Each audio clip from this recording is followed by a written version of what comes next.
السلام علیکم ورحمۃ اللہ وبرکاتہ۔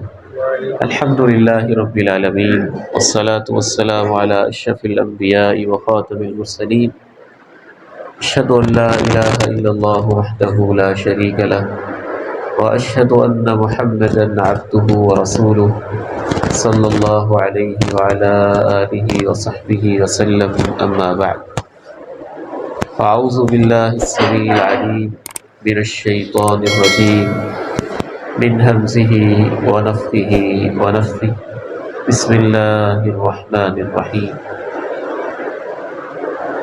ألم نشرح لك صدرك ووضعنا عنك وزرك الذي أنقض ظهرك ورفعنا لك ذكرك فإن مع العسر يسرا إن مع العسر يسرا فإذا فرغت فانصب وإلى ربك فارغب۔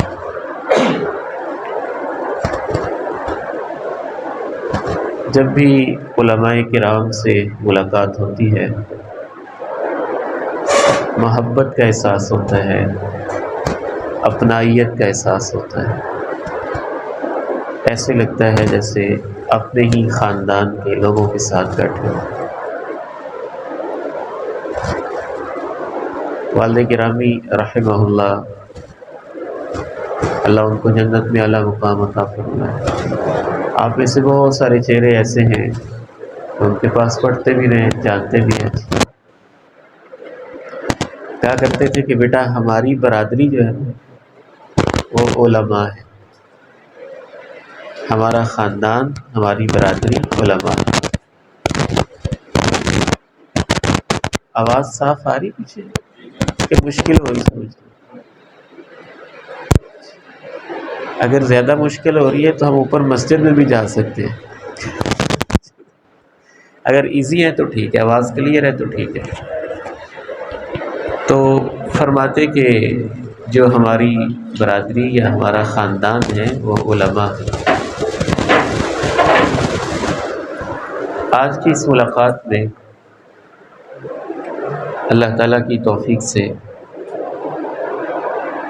بنیادی طور پہ مارکر تھا بیٹے، یہ کہاں پہ جو چیز میں آپ کے سامنے رکھنا چاہتا ہوں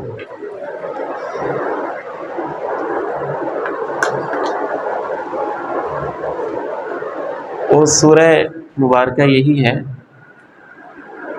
اسی کا ہم مطالعہ کریں گے انشاءاللہ۔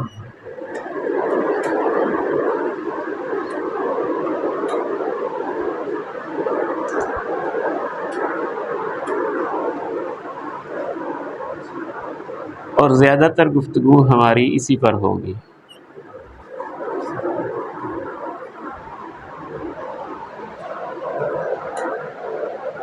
آپ جانتے ہیں کہ یہ مکی سورہ ہے۔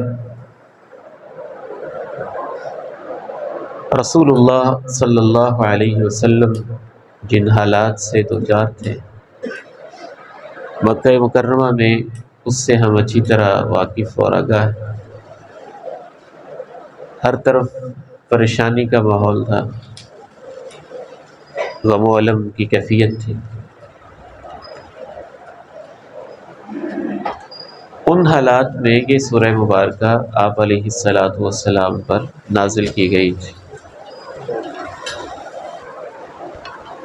میرا خیال ہے اب اس کو رہنے دیں، ٹھیک ہو گیا؟ ہاں جی، آپ ایسے چلا لیں، اینڈ میں ضرورت پڑی تو ہم اس کو چلا لیں گے انشاءاللہ، رہنے دیں۔ یہ چارجنگ تو اس کی چلتی رہے گی نا شیخ صاحب؟ بس ٹھیک،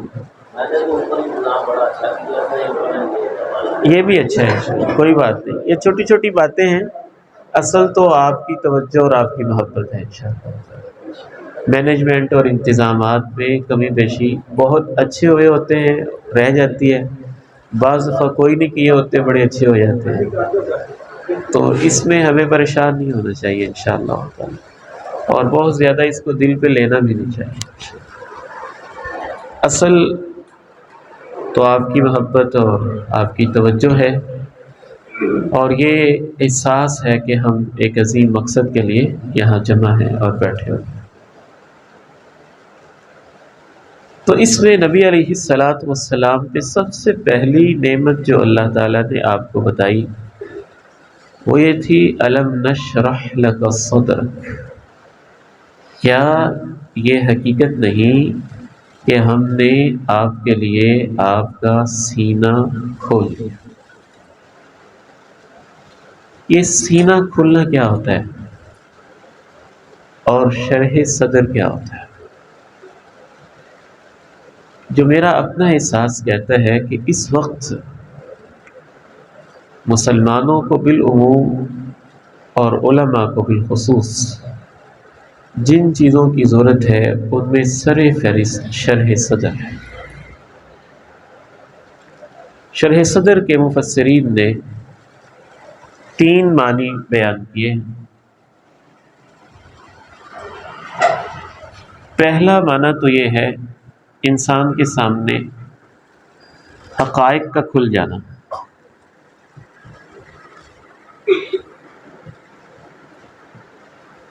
حقیقت آپ کے سامنے واضح ہو جائے، بالکل کلیئر ہو جائے۔ جیسے ایک طرف اندھیرا ہو اور پتہ نہ چل رہا ہو گلاس ہے، یہ جگ ہے، یہ کون ہے، یہ کون ہے، یہ کیا ہے اور یہ کیا ہے، اور روشنی ہو تو سب کچھ کھل جائے کہ یہ ہے اور یہ ایسے ہے اور یہ ایسے ہے۔ اس معنی میں شرح صدر کا مطلب یہ ہے کہ رسول اللہ صلی اللہ علیہ وسلم بعثت سے پہلے بھی اللہ تعالیٰ کی معرفت رکھتے تھے، لیکن اللہ تعالیٰ کی صفات کا تفصیلی تعارف، اللہ کے ناموں کی پہچان، اللہ کے حکموں کی پہچان، کس چیز پہ اللہ راضی ہوتا ہے اور کس چیز پہ اللہ تعالیٰ ناراض ہوتا ہے، اس کو راضی کرنا ہے تو کیسے کرنا ہے، آپ علیہ الصلاۃ والسلام ان تفصیلات سے واقف نہیں، اور یہ خود قرآن مجید کے اندر بیان ہوا ہے۔ اعوذ باللہ من الشیطان الرجیم وَكَذَلِكَ أَوْحَيْنَا إِلَيْكَ رُوحًا مِّنْ أَمْرِنَا، اسی طرح سے ہم نے اپنے حکم سے آپ کے اوپر یہ روح اتاری ہے، یعنی وحی اتاری ہے۔ مَا كُنْتَ تَدْرِي، آپ تو نہیں جانتے تھے، مَا الْكِتَابُ وَلَا الْإِيمَانُ، کہ شرعی احکام کی تفصیلات کیا ہیں اور ایمان کی تفصیلات کیا ہیں۔ وَلَٰكِنْ جَعَلْنَاهُ نُورًا نَهْدِي بِهِ مَن نَّشَاءُ مِنْ عِبَادِنَا، ہم نے اسے ایک ایسا نور بنا دیا ہے جس کے ذریعے سے ہم اپنے بندوں میں سے جسے چاہتے ہیں ہدایت دیتے ہیں۔ وَإِنَّكَ لَتَهْدِي إِلَىٰ صِرَاطٍ مُّسْتَقِيمٍ، اور یقیناً آپ سیدھے راستے کی طرف ہدایت دے رہے ہیں، رہنمائی کر رہے ہیں۔ شرح صدر کا ایک پہلا مفہوم یہی ہے۔ عام بندے کو بھی ضرورت ہوتی ہے اور علماء کو اس کی بہت زیادہ ضرورت ہوتی ہے کہ جو چیز وہ بیان کر رہے ہیں وہ اس کے سامنے ایسے ہو جیسے وہ کھلی آنکھوں سے دیکھ رہا ہو۔ عام بندے کے لیے بھی شرح صدر کی ضرورت ہے، یہ بھی اللہ تعالیٰ نے قرآن میں ہی بیان کی۔ یہ آیت مبارکہ ذرا آپ توجہ سے سنیں۔ آج انشاءاللہ ہم قرآن سے جڑے رہیں گے، زیادہ اسی کے ساتھ جڑے۔ أَفَمَن شَرَحَ اللَّهُ صَدْرَهُ لِلْإِسْلَامِ فَهُوَ عَلَى نُورٍ مِّن رَّبِّهِ كَمَن مَّثَلُهُ فِي الظُّلُمَاتِ لَيْسَ بِخَارِجٍ مِّنْهَا، بھلا وہ شخص جس کا سینہ اللہ نے اسلام کے لیے کھول دیا اور وہ اپنے رب کی طرف سے ایک نور پر چل رہا ہو، اس جیسا ہو سکتا ہے جو اندھیروں میں بھٹک رہا ہو۔ اس شرح صدر سے کیا ہوتا ہے؟ اس شرح صدر سے نور ملتا ہے، وہ نور جو سینے میں پیدا ہوتا ہے، دل میں پیدا ہوتا ہے۔ اور یہ حقیقت بھی آپ کے سامنے بالکل واضح ہے، ٹھیک ہے بیٹا، کہ امام ابن قیم رحمہ اللہ رحمۃ واسعہ نے لکھا کہ انسان کے دل میں جتنا نور ہوتا ہے اس کی قبر میں بھی اتنا ہی نور ہوتا ہے.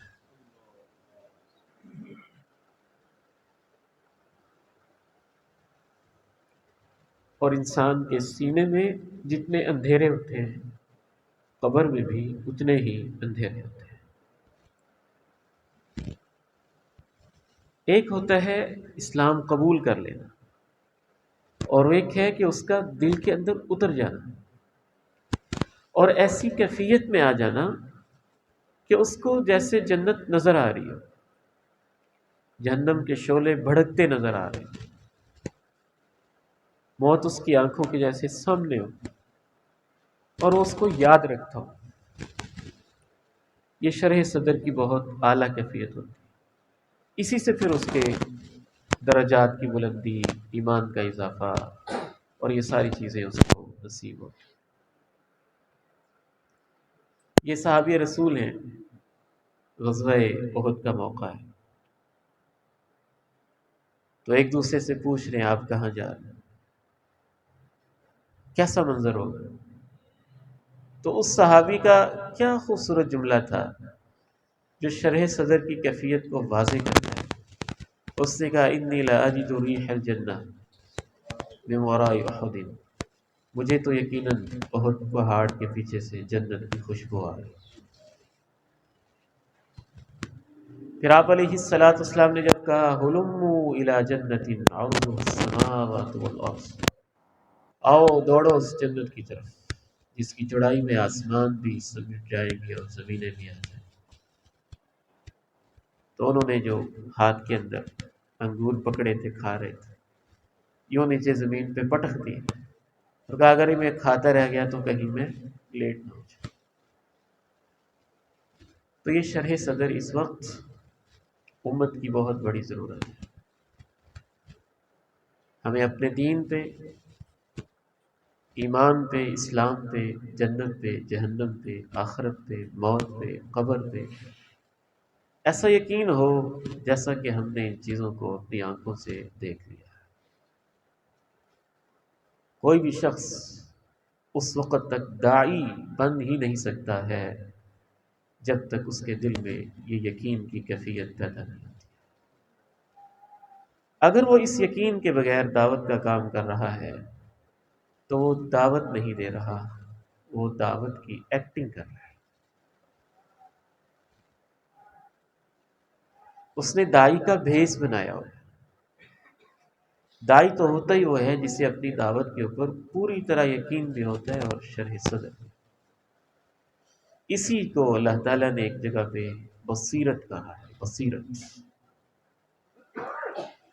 اور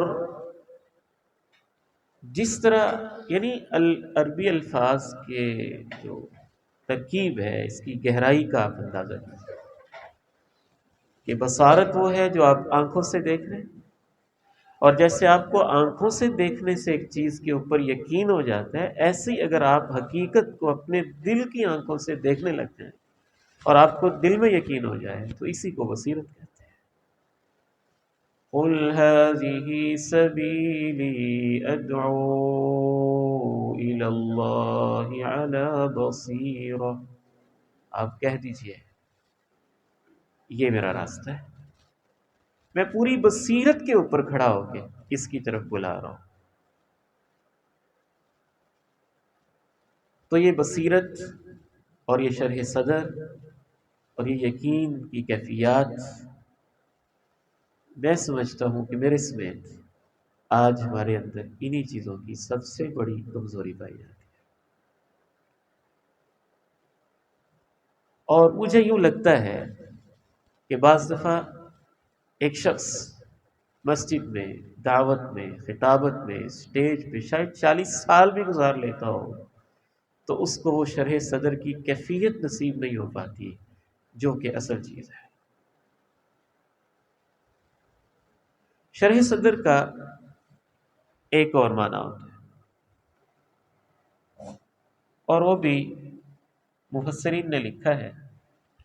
وہ معنی یہ ہوتا ہے کہ آپ کو ایک چیز کے اوپر یقین تو ہو گیا کہ یہ ایسے ہی ہے، لیکن آپ کو وہ راہ مشکل بڑا لگتا ہے، تو اس وجہ سے جب آپ اس کے مطابق کرنے لگتے ہیں تو آپ کو ایک گھٹن ہوتی ہے، خدشے آتے ہیں، یہ کیسے ہوگا، اس کا کیا بنے گا، اس کا کیا بنے گا۔ اس کیفیت کو ضیق الصدر کہتے ہیں، یعنی گھٹن۔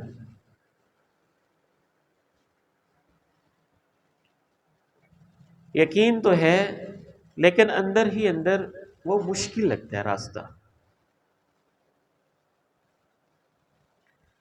اور یہ ہم انسان ہیں، ہو جاتا ہے ایسے بعض دفعہ۔ بلکہ قرآن مجید سے تو یہ محسوس ہوتا ہے کہ بعض دفعہ اس مشکل کا احساس انبیاء کو بھی ہو جاتا ہے کہ یہ اتنا مشکل راستہ ہے، میں کیسے لوگوں کو اس پہ چلاؤں گا، میں سب لوگوں کو اس پہ کیسے لے کے آؤں گا۔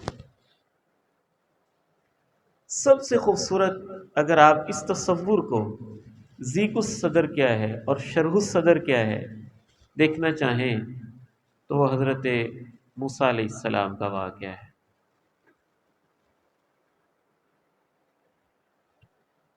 حضرت موسیٰ علیہ السلام آپ جانتے ہیں کہ بچپن انہوں نے فرعون کے محل میں گزارا تھا۔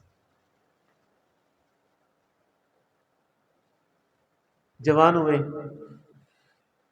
مکہ مارا، بندہ قتل ہو گیا،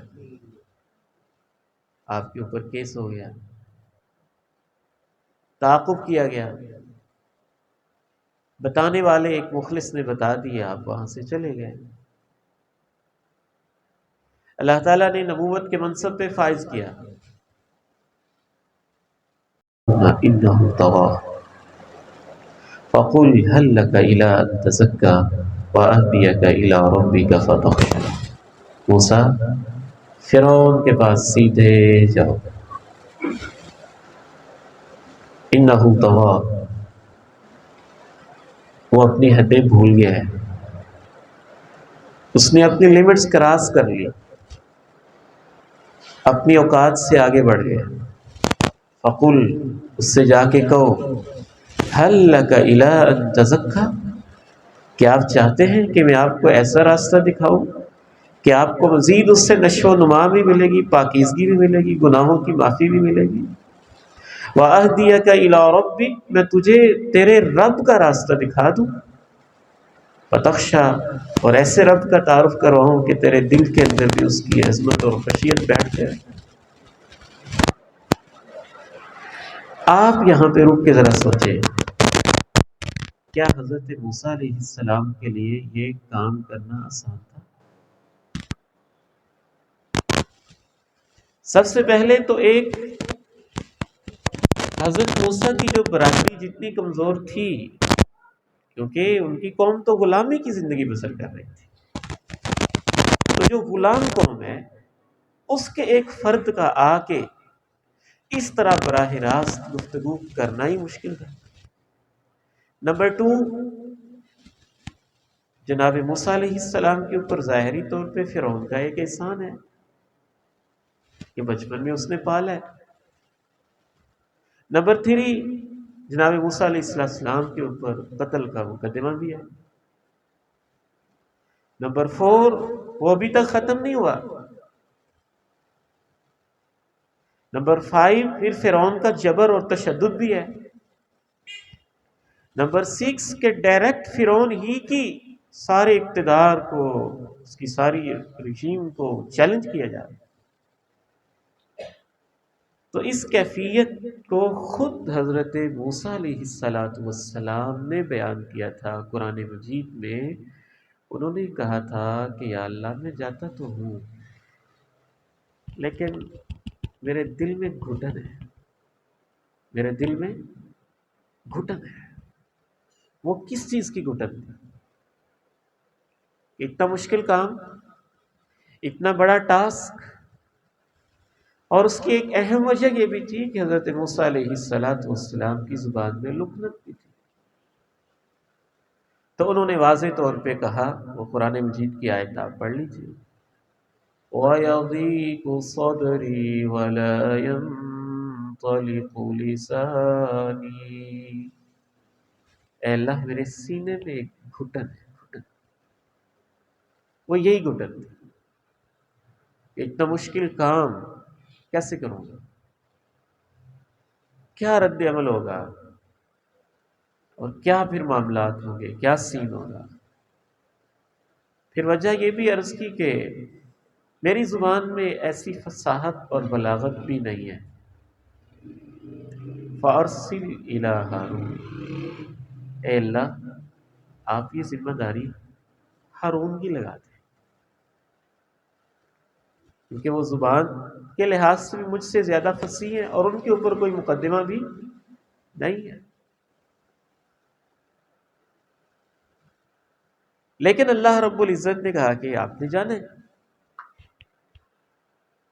جناب موسیٰ علیہ السلام پھر جانے کے لیے جب تیار ہوئے تو انہوں نے اپنی اس ذمہ داری کو نبھانے کے لیے جو اللہ تعالیٰ سے دعا کی تھی وہ کتنی خوبصورت ہے. رب اشرح لی صدری ویسر لی امری واحلل عقدة من لسانی یفقهوا قولی واجعل لي وزيرا من أهلي هارون أخي اشدد به أزری. یا اللہ اگر میں نے یہ کام کرنا پھر میرا سینہ کھول دے، میرا سینہ کھول دے، اور تو ہی میرے لیے اس کام کو آسان کر دے. اور جو میری زبان کی گرا اور لکنت ہے اس کو بھی ختم کر دے، اور ایسے انداز میں ختم کر یفقہوا قولی کہ جو میں بات کروں ان کے دل میں اترے اور وہ گہرائی سے سمجھ. گہرائی سے سمجھنا اسے ہی فقہ کہتے ہیں. آپ جانتے ہیں عربی زبان میں فہم بھی استعمال ہوتا ہے، عقل بھی استعمال ہوتا ہے، شعور بھی استعمال ہوتا ہے، فقہ بھی استعمال ہوتا ہے. ان سارے الفاظ میں فرق ہے.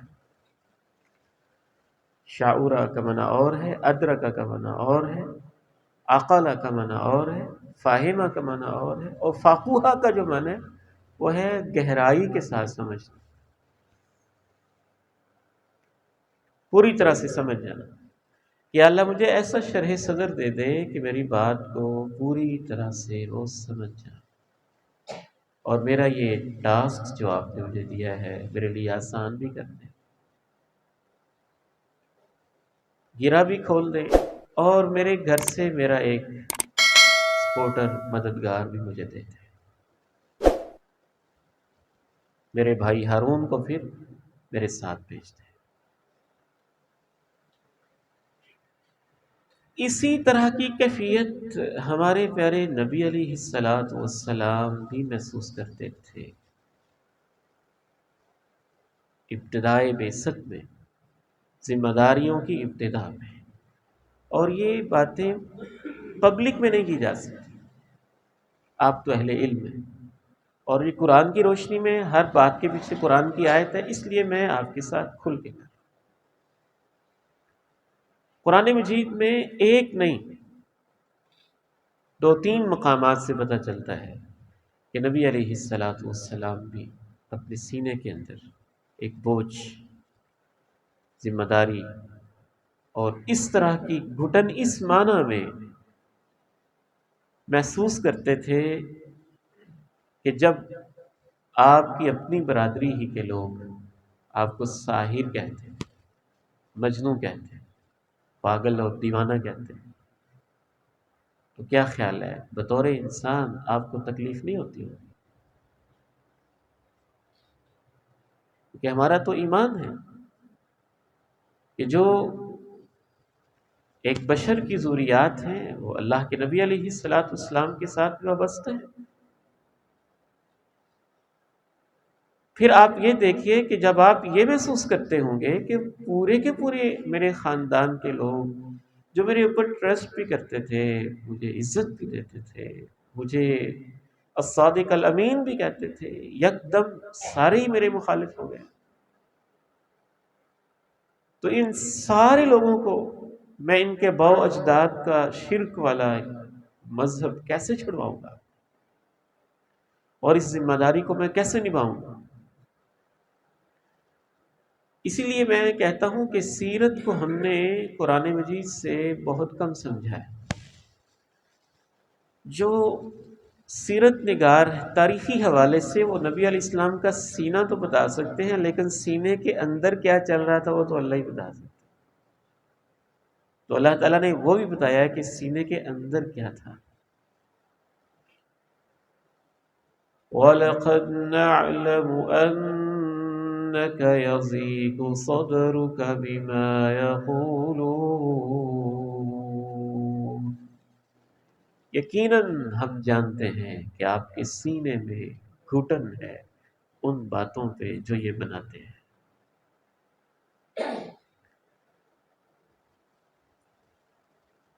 لعلک، ایک اور مقام پہ کہا ممکن ہے ضائق بہ صدرک، کہ آپ کے سینے میں گھٹن کی کیفیت پیدا ہو رہی ہے کہ یہ کیا کہہ رہے ہیں میرے بارے میں۔ آپ علیہ الصلاۃ والسلام جب راہ چلتے ہوئے دیکھتے ہوں گے اپنے کسی مخلص ساتھی کو پستا دیکھنا ایک رحم دل انسان کے لیے آسان بات نہیں ہوتی ہے۔ ایک رحم دل انسان تو ایک جانور کو مرتا پٹتا دیکھتے ہوئے ترس کھا جاتا ہے کہ اس کے ساتھ کیا ہو رہا ہے۔ تو آپ جب دیکھتے ہوں گے کہ جو میرا کلمہ پڑھ رہا ہے اس کے ساتھ یہ مکہ والے کیا کر رہے ہیں، تو کیا اس پہ آپ کو تکلیف نہیں ہوتی ہوگی؟ اور پھر آپ یہ نہیں سوچتے ہوں گے کہ میرے سارے ساتھیوں کے ساتھ ایسے ہی یہ کرتے رہیں گے؟ تو الم نشرح لک صدرک کا دوسرا معنی یہی ہے کہ اللہ رب العزت نے آپ کو وہ حوصلہ دیا، وہ عزم دیا، وہ قوت دی، وہ نشاط دی، وہ دلاسا دیا، اور اپنے ساتھ کا اور نصرت کا وہ یقین دلایا کہ اللہ رب العزت نے کہا کہ ہم یہ سارے کام آپ کے لیے آسان کر دیں گے۔ آپ کی شان کا پہلو یہ ہے کہ جناب موسیٰ علیہ الصلاۃ والسلام رب کریم سے رب اشرح لی صدری کی دعا کرتے ہیں، اور اللہ کے نبی علیہ السلام کو اللہ خود ہی کہہ دیتے ہیں الم نشرح لک صدرک، کیا ہم نے آپ کے لیے آپ کا سینہ کھول نہیں دیا؟ تو اس معنی میں سینہ کھلنے کا مطلب یہ ہوتا ہے کہ بندہ اس کام کے لیے تیار ہو جائے کہ میں کروں گا، میں اس راہ پہ چلوں گا، اللہ مدد کرے گا، اللہ میرے ساتھ ہوگا، اللہ نصرت کرے گا۔ اس معنی میں یہ شرح صدر کا یہ مفہوم ہے۔ ایک تیسرا مفہوم بھی ہے، اس کا تعلق ہمارے ساتھ کم ہے، نبی علیہ الصلاۃ والسلام کی حیات طیبہ سے زیادہ ہے، اور وہ شرح صدر بمعنی شق صدر ہے۔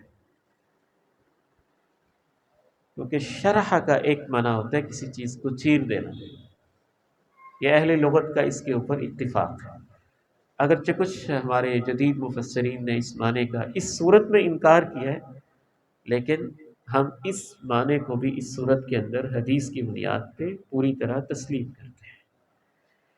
امام ابن کثیر رحمہ اللہ نے لکھا ہے کہ آپ علیہ السلام کے سینہ اطہر کو 3 دفعہ چاک کیا گیا، بچپن میں، نبوت کی جب ذمہ داریاں ملی، اور جب معراج پہ جانے لگے۔ تو جب آپ علیہ السلام کا سینہ اطہر چاک کیا گیا، اس میں سے انسانی جو حصہ تھا جس کے اوپر شیطان ہمارے دلوں میں وسوسے ڈالتا ہے، وہ والا نکال دیا گیا، اور سینہ مبارک کو زمزم سے دھو دیا گیا، دل کو نکال کے، اور دوبارہ اس کو سی دیا گیا۔ تو یہ تو آپ کا معجزہ تھا، اور اس معجزے کی وجہ سے امام ابن کثیر رحمہ اللہ نے لکھا ہے اس سے بھی پھر مانوی شرح صدر نصیب ہوا، یعنی یہ ظاہری شک صدر تھی اور اس کی وجہ سے پھر مانوی شرح صدر میں بھی اضافہ ہوا۔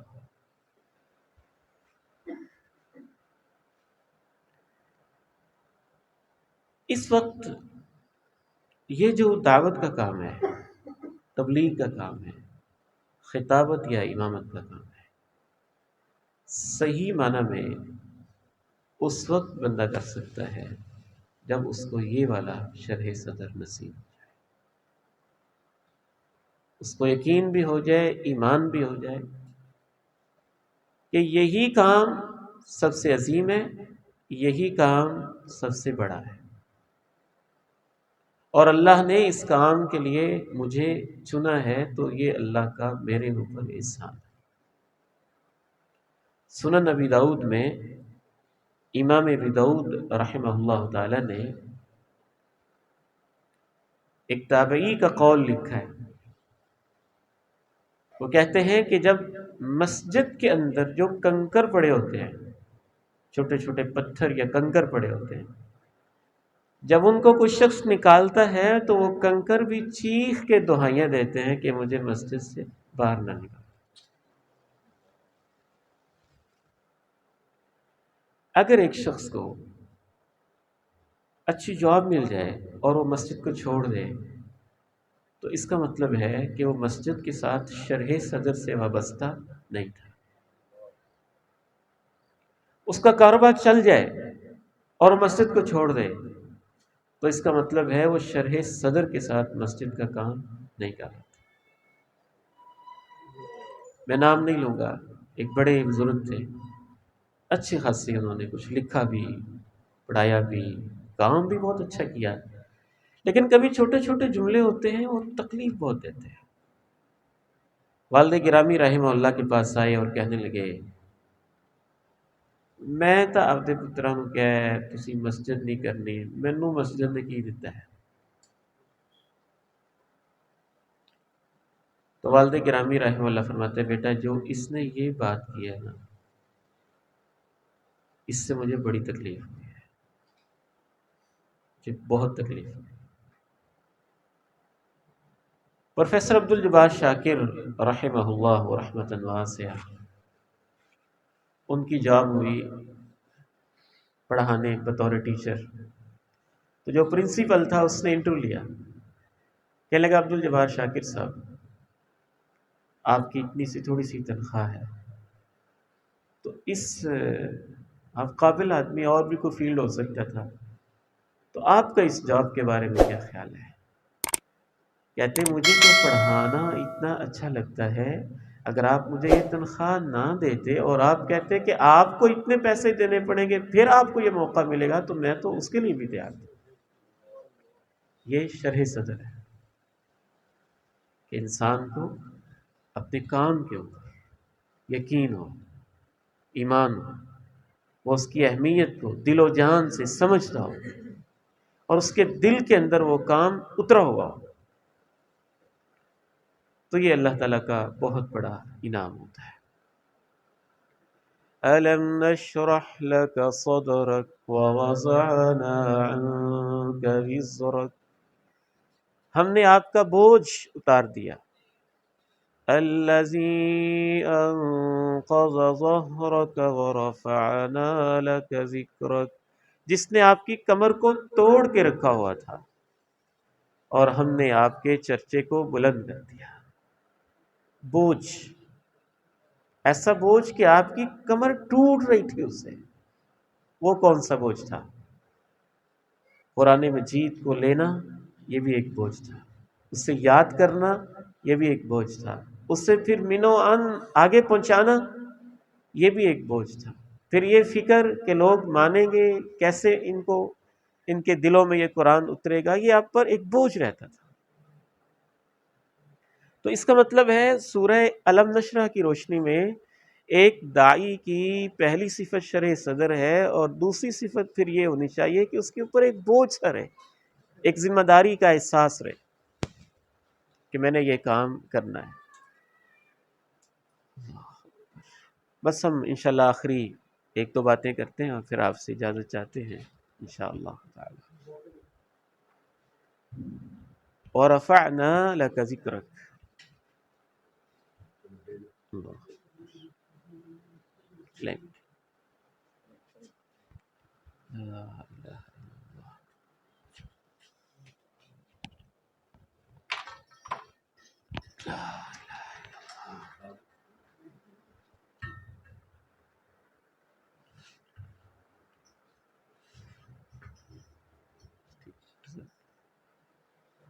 ورفعنا لك ذکرک، اور ہم نے آپ کے چرچے کو بلند کر دیا.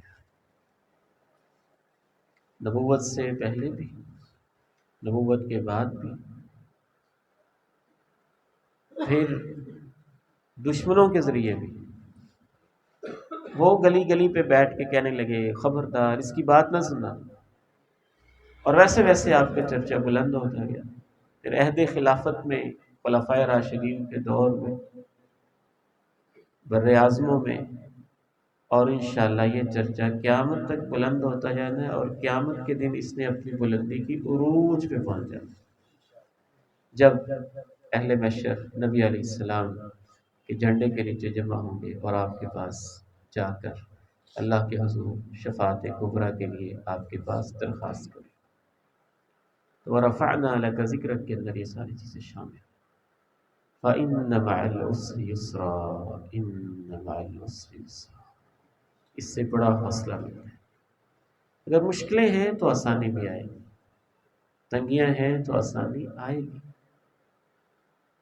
کب تک رہ جائے گی مشکل؟ موت سے آگے تو کچھ نہیں ہے نا. ان مع العسر یسرا فاذا فرغت فانصب والى ربك فارغب. یہ کتنا پیارا جملہ ہے. جب بھی آپ کو فرصت ملے تو آپ جم جائیں. اس کا مطلب ہے کہ آپ اتنے مصروف رہتے تھے کہ اللہ تعالیٰ آپ سے بھی کہہ رہے ہیں کہ جب فرصت ملے، اور جب بھی فرصت ملے. کس میں مصروف رہتے تھے؟ دعوت میں، بیان میں، ملاقات میں، وفود میں. یہی آپ کی مصروفیات ہوتی ہیں. ان مصروفیات سے بھی جب آپ فارغ ہو جائیں وَإِلَىٰ رَبِّكَ فَارْغَب، تو پھر اپنے رب سے لو لگائیں. شرح صدر کا سب سے بڑا ذریعہ یہی ہے کہ انسان کا اپنے رب کے ساتھ تعلق مضبوط. جتنا تعلق مضبوط ہوگا اسی قدر اس کو شرح صدر کی نعمت نصیب ہو جائے. ایک آخری بات کہہ کے میں آپ سے اجازت چاہتا ہوں. لا الہ الا اللہ. اس وقت جو میں محسوس کرتا ہوں، ہم نارمل حالات میں نہیں ہیں، ہم حالت جنگ میں ہیں. ایک تو ظاہری جنگ وہ تو جاری ہی ہے، لیکن فکری جنگ، نظریاتی جنگ، تہذیبوں کی جنگ، تمدن کی جنگ، کلیش آف سویلائزیشن جس کو جدید دور کے لوگ کہتے ہیں، وہ ایک بہت بڑی حقیقت ہے. شیطان نے اپنے سارے ہتھ کنڈے میدان میں اتار دیے. تو رحمان کی جنگ اگر اللہ نے لڑنے کے لیے ہمیں پسند کیا ہوا ہے تو اس سے بڑی ہمارے لیے اعزاز کی بات ہی ہے. اور اس حالت کے اندر بھی اگر ہم سوئے رہیں یا اس کو نارمل روٹین میں لیں تو پھر اس کا مطلب ہے ہم اپنے مالک کے ساتھ بہت زیادہ شاید مخلص نہیں ہیں، یا ہمیں اپنے مالک کی پہچان نہیں ہے، یا جنگ کا احساس نہیں ہے. ان میں سے کوئی ایک وجہ تو ضرور ہوگی. اللہ تعالیٰ نے تو سورہ العادیات میں گھوڑے کی ٹاپوں کی قسم اٹھا کے کہا ہے کہ گھوڑا جو اپنے مالک کا چارہ کھا کے اپنے مالک کی جنگ لڑتا ہے، انسان اس کے مقابلے میں بڑا ہے.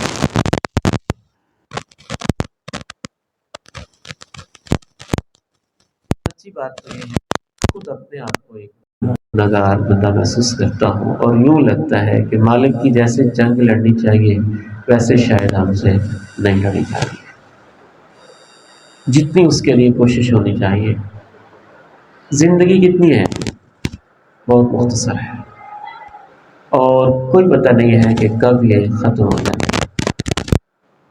میرے بڑے بھائی اللہ ان کو جنت میں اعلیٰ مقام عطا فرمائے، ہم اکٹھے بیٹھ کے کھانا کھا رہے تھے، میں ابھی کھانا کھا رہا تھا اور وہ اللہ کو پیارے ہو گئے تھے۔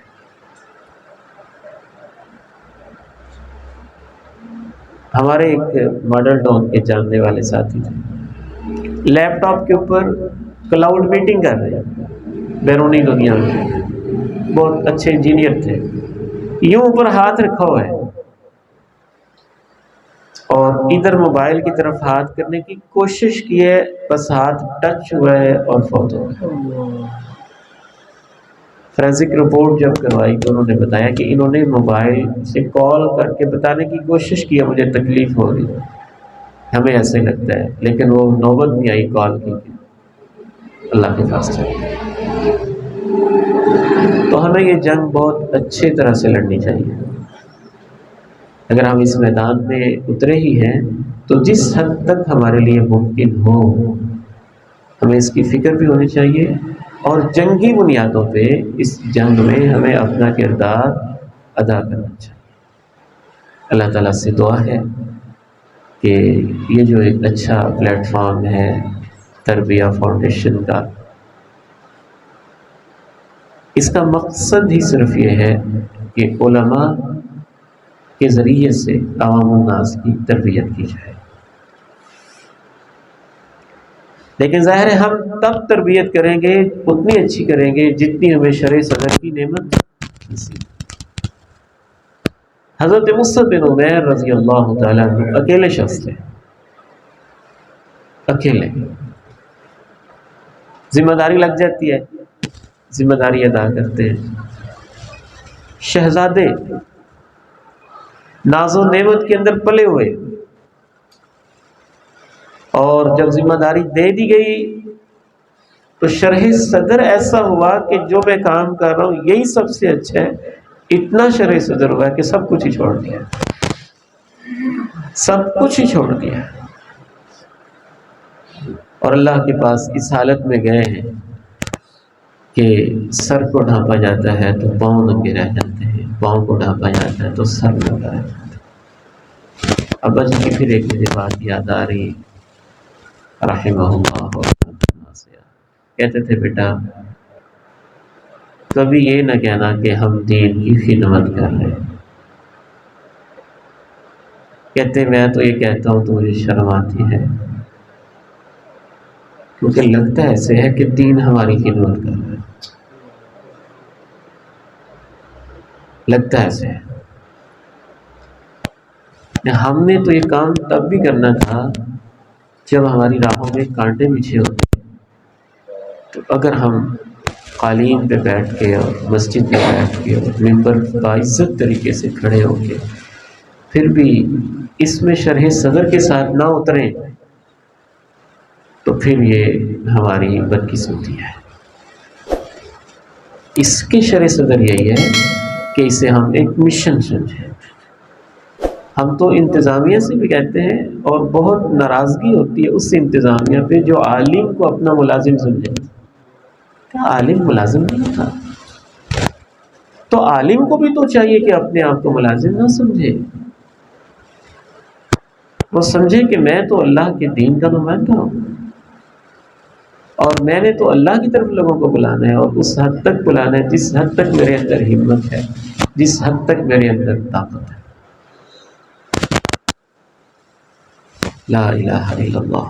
تو بس دعا یہی ہے کہ اللہ تعالیٰ صحیح معنی میں مجھے اور آپ کو شرح صدر نصیب فرمائے، اور جو مشن ہم لے کے چلے ہیں اللہ تعالیٰ اس پہ یقین بھی نصیب فرمائے، اس کی طرف بلانے کی توفیق بھی نصیب فرمائے، اس کے لیے جو صلاحیتیں چاہیے وہ بھی اللہ تعالیٰ ہمیں نصیب فرمائے، جیسے مخلص ساتھی چاہیے وہ بھی اللہ ہمیں نصیب فرمائے، اور جو عزم چاہیے وہ بھی اللہ نصیب فرمائے، جو وسائل چاہیے وہ بھی اللہ اپنی توفیق سے نصیب فرمائے۔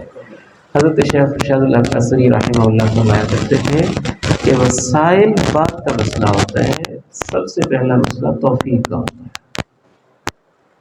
کہ اللہ سے توفیق مانگے کہ اللہ یہ کام مجھ سے لے لے۔ اگر اللہ کا فیصلہ ہو گیا کہ میں نے اس بندے سے کام لینا ہے تو پھر وسائل دینا تو اللہ کا کام ہے، یہ تو اس کا کام ہے۔ اللہ تعالیٰ سے دعا ہے کہ آپ کا آنا اللہ تعالیٰ قبول فرمائے، میری حاضری بھی اللہ تعالیٰ قبول فرمائے، اور ہمیں صحابہ جیسا دعوت اللہ کا جذبہ نصیب فرمائے۔ وآخر دعوانا الحمدللہ۔